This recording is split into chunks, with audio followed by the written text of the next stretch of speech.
I once bought a big plastic play kitchen for my daughters as a gift, and I remember being rather confused that it didn't come with instructions on how to put it together. I remember muddling about, thinking I had it all put together right, only to realize I'd made a mistake, and I had to start all over. The universe is like that. There's no book of instructions, no guide we're handed on the day we burst into the light to see our mother's face. Because of this, most, if not all of us, at some point ask the question, what am I supposed to do with this life that I have?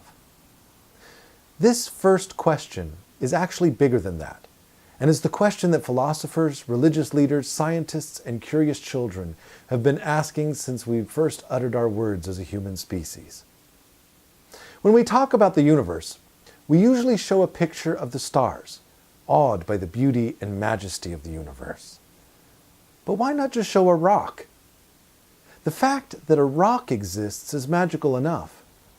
Personally, I like to use the picture of a goat. You know, the hairy animal, a goat. I know, this seems silly, but follow me for a moment. Imagine you are in your room, and you're cleaning up your room. You've just tidied up a bit, made your bed, and stand back to look at the quality of your handiwork. Then, tired from all this exertion, you go to your kitchen to grab a glass of water.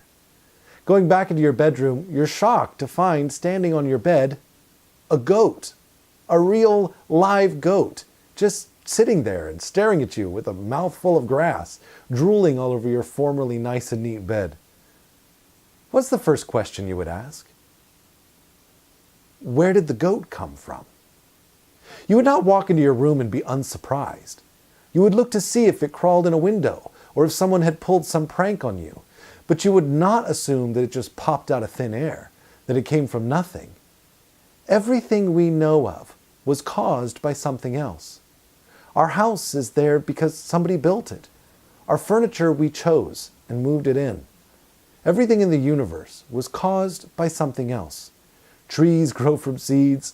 Planets form from interstellar gas. Everything comes from something. The whole universe, too, had to come from somewhere. The universe is like that goat, and it needs an explanation. Perhaps you believe it came from the Big Bang, but what started that? You see, we're never surprised when we look at our bed and find nothing there. We understand nothing. Nothing does, well, nothing. It just is.